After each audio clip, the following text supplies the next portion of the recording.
बेटा ये रो रो रो रो रो रो रो रो चल रो रो रो रो रो ये रो हरे बड़ा ये रो हो कौन है ये बाप रे है कि हम किस तरह हम माता का वो कर सकते हैं। चंडी पुराण, पद्म पुराण, इन पुराणों में जब यहाँ का व्याख्या देखी गई है तो कहा जाता है कि इस जहाँ जिन स्थानों पे दैत्य खाल, खोडी, एक सामने खोडी खाल हो गया, दैत्य खाल हो गया, कगरचा खाल हो गया, केमुंडा खाल हो गया, जितने खाल लगभग 108 खाल के नाम से जहाँ पे जो रहे हैं, माता ने पीढ़ी पर्वत पे आकर के अपना रूप धारा और जहाँ पे माता ने तीर मारा उनका वध किया, उसी के नाम से आज भी इन खालों का नाम से प्रचलित है।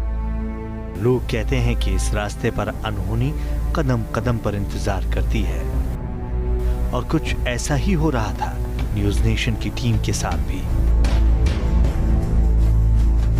जिसका तो तकरीबन 4 घंटे की चढ़ाई के बाद अब हम पहुंच चुके हैं 9000 फीट की ऊंचाई पर, उस जगह पर जहां पर यह दरवाजा आपको नजर आता है। यह रहस्य की दुनिया का दरवाजा कहा जा सकता है। दरअसल जिस परियों की दुनिया का जिक्र पीढ़ी पर्वत से जुड़ा हुआ है, उस दुनिया में दाखिल होने के लिए यह दरवाजा बना है। आइए अंदर दाखिल होते हैं और ये जानते हैं कि आखिर परियों की सच्चाई क्या है, इस दुनिया की हकीकत क्या है।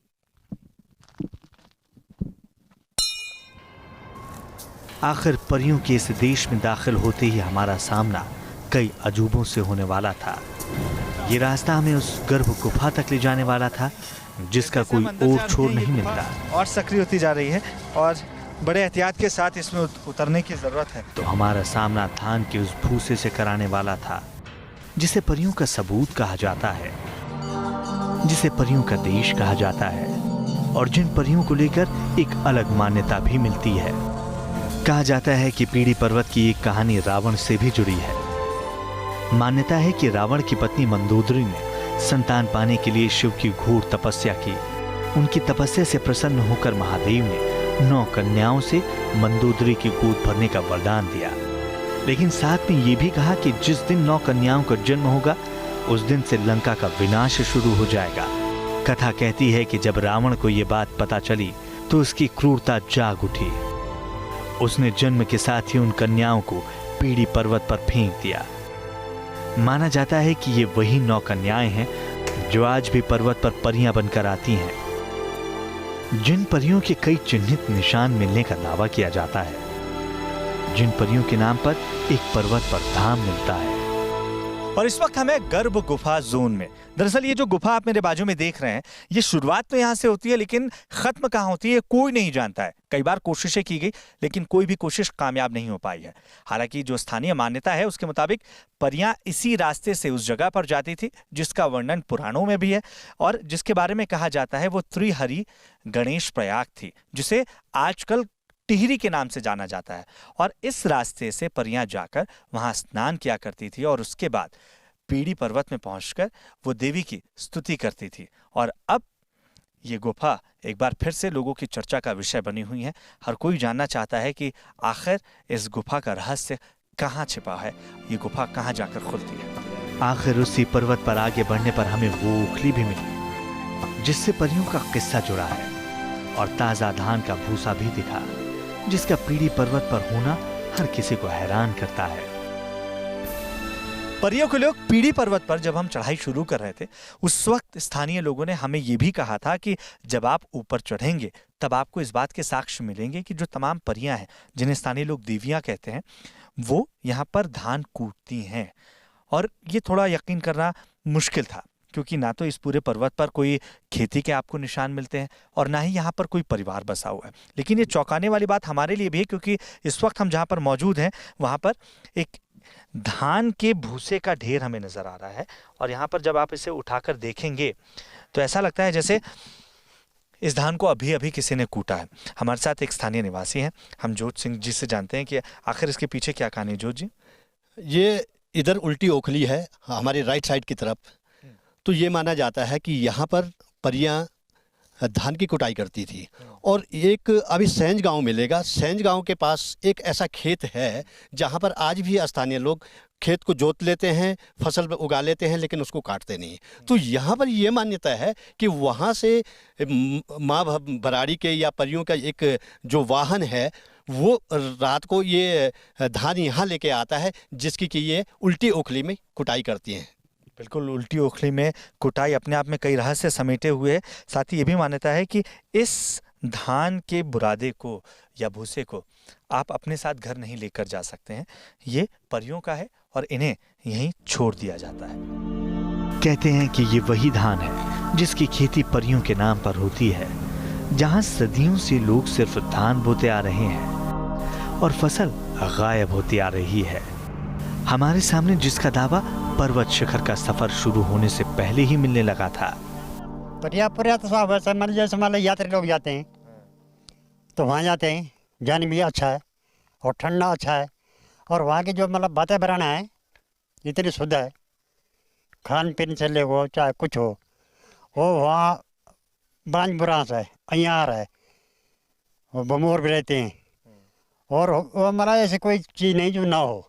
ये भराड़ी, हाँ, भराड़ी माता वहाँ रहती है, तो वहाँ का जैसा मतलब एक नाम कहते हैं ना, कहावत कहते हैं कि पीढ़ी भराड़ी, अभी नहीं उकलेरे आप नहीं जानते क्या होता है। ओखली नहीं होती, ओखली जिसमें धान कुटते हैं, वो वहीं हैं ऊपर, तो वो परियां जो है वहाँ कुटाई करती है। उत्तराखंड के खैट पर्वत और पीड़ी पर्वत पर मिलने वाले इस अजूबे से हर किसी की आस्था जुड़ी है। उत्तराखंड में ओखली को ओखलियारी कहा जाता है, और यूं तो उत्तराखंड में ये ओखली जमीन में बनाई जाती है, लेकिन खैट ख्याल में ये ओखलियारी दीवारों पर पाई जाती है। कहा जाता है कि इस पर्वत से कोई भी कुछ लेकर वापस नहीं लौट सकता। यहाँ के चावल नीचे लौटते ही अपनी अहमियत खो देते हैं, तो फल फूल भी धाम से बाहर निकलते ही खाने लायक नहीं रह जाते। इस धाम का ये अजूबा आज भी इस धाम को गुलजार रखता है। ऐसे ऐसे चमत्कार किए कि पूरा इलाका दंग होता गया। चौंदाड़ा की कहानी कहती है कि आशा रावत की 9 बेटियां वक्त से पहले ही बड़ी हो गई और एक दिन एक साथ पीड़ी पर्वत और खैट पर्वत की ओर निकल पड़ी, जहां से वो परियां बनकर आसमान में उड़ गई। इस कहानी के पहले सबूत की तरह न्यूज नेशन के कैमरे के सामने आए गोविंद सिंह रावत, एक ऐसा शख्स जो परियों की मां को अपना पूर्वज मानता है और परियों की पूरी कहानी सुनाता है। हमारे जो पूर्वज थे आशा रावत, इनके घर में ये 9 बहनें जो हैं पैदा हुई हैं, और उसके बाद जो है ये इनकी जो है बहुत जल्दी ग्रोथ हुई, जल्दी जो है ये फलने फूलने लग गई, जब बड़ी हो गई। और उसके बाद जो है जैसे ये बड़ी हुई है तो ये जो है यहाँ से जो है चल कर के ऊपर की तरफ गई, और ऊपर की तरफ जो है ये कहते हैं कि वदंती है कि भगवान श्री कृष्ण ने इनको जो है हर के अपने साथ ले गए। दावा किया जाता है कि चौंदाड़ा की उन 9 बेटियों ने खुद ही पीड़ी पर्वत का रुख नहीं किया होगा, उन्हें भगवान ने बुलाया होगा, क्योंकि चौंदाड़ा के 6000 फीट ऊंचे इस पर्वत पर पीड़ी पर्वत का 8 किलोमीटर लंबा सफर न सिर्फ मुश्किलों भरा है बल्कि खतरनाक भी है। कहानी कहती है कि पीड़ी पर्वत का ही ये खतरनाक सफर चौंदाड़ा की 9 बेटियों को उस जगह तक ले गया होगा जिसके आगे उन्हें उजाला नजर आया होगा और पीछे सिर्फ अंधेरा। ये रास्ते जो है यही उल्डानी गांव, जो कि देहरादून से लगभग 300 किलोमीटर दूर है। दरअसल अब यहाँ हमारी गाड़ी के पहिए थम जाएंगे, क्योंकि 6000 फीट की ऊंचाई पर मौजूद ये वो गांव है जहां से अब आपको पीड़ी पर्वत का आगे का सफर पैदल ही तय करना है। यहाँ पर तमाम ग्रामीण मौजूद हैं, हम इनसे जानते हैं कि आगे का रास्ता कैसा है। आपका नाम क्या है? मेरा नाम गुमान सिंह बरियाल है। गुमान जी, बताइए कि आगे का रास्ता कितना दूर है, कितने किलोमीटर में चलना है? जी सर, यहाँ से लगभग 8 किलोमीटर दूर है पीड़ी, और यहाँ से जंगल से होके जाना पड़ता है, और पहाड़ी रास्ता भी है, और गिरने का भी डर है, और जंगली भालू जैसे बाघ हो गया इनका भी डर है। इसलिए आपको समूह में जाना पड़ेगा। एक साथ जाओगे तो कोई जंगली जानवर आप पे अटैक नहीं कर पाएगा, इसलिए आपको साथ में जाना पड़ेगा, एक साथ मिलकर जाना पड़ेगा। आज भले ही पीड़ी पर्वत या खैट पर्वत को आप परियों के स्थान के रूप में जानते हैं, देवियों के निवास स्थान के रूप में जानते हैं, लेकिन पहले ये जगह दैत्यों के निवास स्थान के रूप में जानी जाती थी। और जब ये 9 बहनें यानी 9 परियां इस पर्वत की ओर आगे बढ़ रही थी तो उनमें कुछ दैत्यों ने उनका विरोध किया, जिसके बाद इन परियों का दैत्यों के साथ एक संग्राम हुआ, और इन दैत्यों का वध जब इन परियों के द्वारा किया गया तो उसके बाद से ये दैत्य इस जगह के संरक्षक के रूप में यहाँ स्थापित हो गए। अब पीढ़ी पर्वत पर आने जाने वाले हर शख्स की हिफाजत का जिम्मा माना जाता है कि ये दैत्य महाराज के जिम्मे ही होता है, जिन्हें लोग अपने प्यार स्वरूप कोई भी भेंट, चाहे वो पत्ती हो, चाहे वो नारियल हो, या जो भी वो चढ़ा पाने में सक्षम होते हैं वो चढ़ाते हैं और उसके बाद आगे बढ़ जाते हैं। ये रास्ता हमें उस भूल भुलैया के अंदर भी ले जाने वाला था, जिस गुफा के अंदर कई गुफाएं मिलती है और जिसमें 9 नागिनों की आकृतियां मिलती हैं, जिसको लेकर मान्यता ये है कि यही नागिनियां ही अप्सराएं बन जाया करती हैं। अप्सराएं ही नागिनियां बन जाया करती हैं, जिनके राज से कभी कोई पर्दा नहीं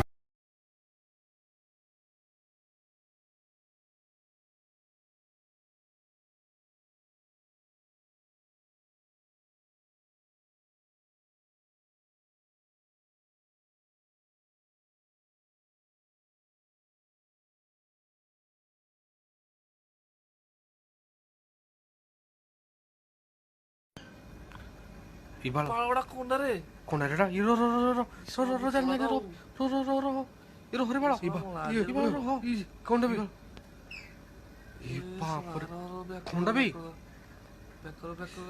बेकर जल्दी ये बा